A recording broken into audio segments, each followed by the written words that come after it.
मेरे प्यारे भाई बहनों, मेरे एस्ट्रो ज्योतिष हिंदी चैनल में आप सभी का स्वागत है। सभी भाई बहनों को मेरी तरफ से हाथ जोड़कर राम राम। सभी भाई बहनों से मेरी हाथ जोड़ के विनती है कि मेरे चैनल को सब्सक्राइब करें, लाइक करें, वीडियो को शेयर करें, जिससे कि मेरी वीडियो आप तक पहुंचती रहे और आपको जानकारी मिलती रहे। आज मैं शनि मार्गी होने के बारे में जानकारी दूंगा। आज 11 अक्टूबर 2021 को शनि सुबह 3:44 पर शनि मार्गी हो चुके हैं। तो जब भी कोई ग्रह मार्गी होता है या वक्री होता है, उदय होता है या अस्त होता है, या नीच राशि में जाता है, उच्च राशि में जाता है, इनका परिवर्तन ये सभी मनुष्यों पर, पृथ्वी पर और पूरे संसार पर इसका इफेक्ट डलता है। तो इसी प्रकार से शनि मार्गी होने का क्या इफेक्ट डलेगा प्रत्येक राशि पर, इसके बारे में मैं जानकारी दूंगा। जैसे अब शनि जो है वक्री रहे, अब जिसकी कुंडली नहीं है, जिसके पास कुंडली नहीं है, उसको कैसे पता चलेगा कि शनि मेरे कैसे हैं कुंडली। तो मैं सभी के लिए कैसी जानकारी दे रहा हूँ जिससे कि सभी लोग पहचान सकते हैं कि मेरे शनि अच्छे हैं या बुरे हैं। देखिए, शनि जो है अब ये वक्री अवस्था में रहे थे। जिन लोगों को इस वक्री अवस्था में शनि होने पर यदि परेशानियां आई हैं, कामों में रुकावट आई हैं, बीमारियां ज़्यादा बढ़ी हैं या परेशानियां जो आई हैं, इसका मतलब है कि आपकी कुंडली में शनि अच्छे नहीं थे, समझे। और यदि आपकी कुंडली में मार्गी होने पर आपको जो लाभ पहुंचा है, इसका मतलब है कि आपकी कुंडली में शनि अच्छे हैं। जो मूल कुंडली आपकी जो शनि अच्छे हैं, ये पहचान है। तो जिनको ये वक्री होने पर थोड़ा परेशानी आई है, तो अब मार्गी होने पर उनकी परेशानियां खत्म होंगी। और जिनकी वक्री होने पर जिनको लाभ पहुंचा है, थोड़ी उनको छोटी मोटी दिक्कतें आ सकती हैं। देखिए, शनि एक न्याय के देवता हैं। जैसा आप कर्म करते हैं उसी के अनुसार ये आपको फल देते हैं, क्योंकि इनका कार्य है न्याय करना। इसलिए कभी भी गरीबों को, बुजुर्गों को, मजदूरों को, असहाय लोगों को कभी भी नहीं सताना चाहिए। हमेशा उनकी सेवा करनी चाहिए, प्रकृति की सेवा करनी चाहिए, पशु पक्षियों की सेवा करनी चाहिए, क्योंकि इससे शनि का जो रौद्र रूप है वो आपको नुकसान नहीं पहुंचा पाएगा। क्योंकि शनि का रौद्र रूप आपके परेशानी का कारण जब ही बनता है जब आप किसी असहाय लोगों को सताते हैं। इसलिए हमेशा असहाय लोगों को नहीं सताना चाहिए, उनकी सेवा करनी चाहिए।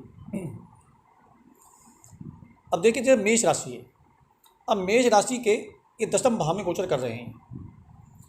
तो यदि आपको कर्म क्षेत्र में कहीं पर कोई वक्री होने के बाद दिक्कत थी, तो आपके कर्म क्षेत्र में अब परेशानियां खत्म होंगी और आपके कर्म क्षेत्र में बदलाव आ जाएगा। और यदि शनि वक्री होने पर आपका अच्छा चल रहा था, तो थोड़ा उसके अंदर भी बदलाव की स्थिति आएगी। इसी प्रकार से वृषभ राशि वालों के लिए ये भाग्य भाव में है और भाग्येश भी हैं आपके, तो इसलिए आपका ये अच्छा है, आपके कार्य बनेंगे। इसी प्रकार से मिथुन राशि वालों के लिए ये भाग्येश हैं और जो कि आपके 8वें भाव में गोचर कर रहे हैं। तो आप पर शनि की ढैया भी है। थोड़ी सी आपको यानी कि बीमारी संबंधित थोड़ा बचाव रखना है, दुर्घटना से बचाव रखना है, वाणी पर नियंत्रण रखना है, बस ये थोड़ा ध्यान रखें। और यदि कहीं को दिक्कत आए तो अपने डॉक्टर से सलाह लें। इसी प्रकार से कर्क राशि वालों के लिए 7वें भाव में गोचर कर रहे हैं, अब यहाँ पर मार्गी हो रही हैं। तो यदि आपको कोई विवाह संबंधी या कोई व्यापार संबंधी को परेशानी आ रही थी अगर वक्री होने पर, तो आपका कार्य सही सुचारू रूप से चलने लगेगा, उसमें दिक्कतें खत्म होंगी, धीरे धीरे परेशानियाँ खत्म होंगी। परंतु फिर भी अपने पत्नी संबंध अच्छे बनाए रखें, ससुराल संबंध अच्छे बनाए रखें, आपको लाभ पहुँचेगा। इसी प्रकार से सिंह राशि वालों के लिए 6वें भाव में मार्गी हो रही हैं, आपके लिए अच्छा है, आपके सारे कार्य बनेंगे, कोई दिक्कत नहीं आएगी। इसी प्रकार से कन्या राशि वालों के लिए पंचम भाव में ये मार्गी हुए हैं। आपकी पढ़ाई सुचारू रूप से चलने लगेगी, आपका मन की भटकाव की स्थिति वो सही हो जाएगी, और अपनी बुद्धि पर थोड़ा नियंत्रण रखें, ये प्यार के चक्कर में ना पड़े और अपने ध्यान को भटकने की कोशिश ना करें, अपने कैरियर पर ध्यान दें, आपका अच्छा होगा। तुला राशि वालों के लिए ये इस चतुर्थ भाव में मार्गी हो रहे हैं, जो कि इनका सुख का भाव है। इस अशोक का निर्माण भी कर रहे हैं। शनि की आप पे ढैया भी चल रही है, तो आपके लिए अगर वक्री में होने पर थोड़ी दिक्कत आ रही थी तो उस दिक्कत थोड़ी ख़त्म होगी। सुख भाव में है तो आपको थोड़ा सा सुख में हो सकता है कोई दिक्कत देखने को मिले, परंतु सशयोग का निर्माण कर रहे हैं, गुरु के साथ में है, तो आपको दिक्कत नहीं आएगी और आपको सुख भाव में होने के कारण आपको यानी कि सुखों के साधनों की लाभ पहुँचेगा। इसी प्रकार से वृश्चिक राशि वालों के तीसरे भाव में है, यात्राएं होंगी आपके, अच्छा है आपके लिए। भाग्य भाव प्रदर्शन डाल रहे हैं, भाग्य आपका प्रबल होगा, आपको मित्रों से लाभ मिलेगा। इसी प्रकार से धनु राशि वालों के लिए सेकंड भाव में गोचर कर रहे हैं, मार्गी हो रहे हैं, तो आपको थोड़ा वाणी पर नियंत्रण रखना है और कुटुंब भाव से बनाकर रखें। जो अपने परिवार है उससे अलगाव की स्थिति हो सकती है उसे बनाकर रखें और सब कुछ सही होगा। मकर राशि वालों के लिए आपके खुद पर लगन पर यानी कि आपकी राशि पर जो भ्रमण कर रहे हैं यहीं पर मार्गी हो रहे हैं, आपके कार्य बनते नजर आएंगे, आपकी बुद्धि सही रूप से काम करने लगेगी, नियंत्रण में आ जाएगी, आपका यश कीर्ति फैलेगी, आपके लिए सशयोग का निर्माण हो रहा है, आपके लिए अच्छा है। कुंभ राशि वालों के लिए 12वें भाव में मार्गी हो रही हैं। धन के अभाव में थोड़ी कमी आ सकती है और आप खर्चे पर नियंत्रण रखें, खर्चे थोड़े बढ़ सकते हैं, और थोड़ी वाणी पर नियंत्रण रखें, कर्ज लेने की स्थिति बन सकती है, थोड़ा उस पर नियंत्रण रखें, सही काम हो, कोई दिक्कत नहीं है। इसी प्रकार से मीन राशि वालों के लिए 11वें भाव में गोचर कर रहे हैं, जो मार्गी हैं ये प्रमार्गी होंगे, आपके रास्ते खुलेंगे, आपको आय का लाभ मिलेगा, रास्ते आपके बड़े मित्रों से, बड़े भाई बहनों से सहयोग मिलेगा। पंचमा दृष्टि होने के कारण हो सकता है कोई आपको पुत्र से कोई संबंधी को परेशानी हो जाए, या मान लिया कि प्यार में कोई बच्चे पड़े हुए हैं तो उन संबंधी परेशानी आ जाए, थोड़ा उस पर नियंत्रण रखें, बुद्धि कंट्रोल रखें, आपके आगे सोच सारे बने, कोई दिक्कत नहीं है, कहीं परेशानी नहीं आए। इसी प्रकार से मैंने मेष से मीन राशि वालों तक के लिए गोचर बताया कि ये शनि क्या प्रभाव मार्गी हो रहे हैं, तो क्या प्रभाव देंगे। तो मैं देश काल की परिस्थिति के ऊपर बता देता हूँ, देश के लिए जो क्या स्थिति होंगी। तो देश के लिए देखिए, आपके सारे हमारे देश में यानी कि अर्थव्यवस्था मजबूत होगी, और मेड इन इंडिया जो है इस पर जोर दिया जाएगा, यानी कि जो विदेशी जो कंपनियां हैं वो हमारे यहाँ पर लगेंगी अच्छी तरह, यहाँ पर यानी कि इन्वेस्टमेंट करेंगी, मेड इन इंडिया पर जोर दिया जाएगा।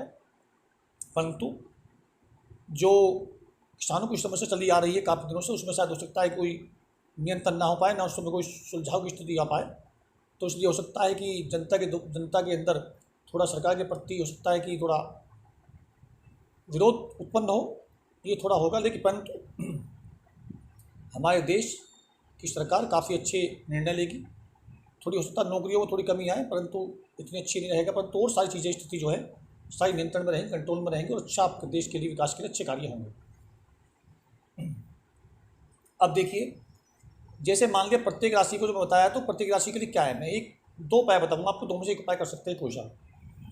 देखिए, किसी राशि को अगर कहीं पर कोई परेशानी नजर आ रही है मार्गी होने पर, तो आप क्या कर सकते हैं। देखिए, अगर दान देना चाहते हैं तो आप 1 महीने में एक बार लोहे का बर्तन लें, कटोरा, उसमें सरसों का तेल भरें, उसमें चेहरा देखें, और शनिवार के दिन शनिवार के पीपल के नीचे रखाएं, या फिर वहाँ पर कुछ शनिदेव जो आते हैं जो दान लेते हैं उनको दान करते हैं। दूसरा, ओम सम शनिश्चराय नमः, ओम सम शनिश्चराय नमः, आप इसकी एक माला डेली के 108 बार जाप करें, शाम के समय सूर्यास्त होने के बाद पश्चिम दिशा को मुँह करके इसका जाप करें, आपको जो है शांति मिलेगी, कोई दिक्कत नहीं आएगी, शनि आपका प्रभाव अच्छा देने लग जाएगा। और यदि आप ये भी नहीं कर सकते हैं, दोनों में कोशिश कर सकते हैं, तो आप हनुमान जी की पूजा करें, आप हनुमते नमः, हनुमान चालीसा, बजरंग कोई सा भी पाठ करें, डेली कंटिन्यू करें, ऐसे में आपको शनिदेव कोई दिक्कत नहीं आएगी, सारे कार्य आपके सिद्ध होंगे और शनि आपको अच्छा प्रभाव देने लग जाएंगे। बस अपने कर्म सुधारें, कर्म पर ध्यान देना है, क्योंकि कर्म अगर आपके बुरे होंगे तो शनिदेव आपको न्याय के बिना नहीं जाने देंगे, इसलिए कर्म अच्छे करें, क्योंकि शनि न्याय के देवता हैं, वो हमेशा न्याय करते हैं, उससे उनसे बच नहीं सकता कोई भी, इसलिए अपने कर्मों पर ध्यान दें, अच्छे कर्म करें, कर्म सुधारें, बस कर्म का निर्णय करें अच्छा, तो आपको शनिदेव अच्छे फल देंगे। अब मैं अपनी वाणी को विराम देता हूँ। सभी भाई बहनों को राम राम, धन्यवाद।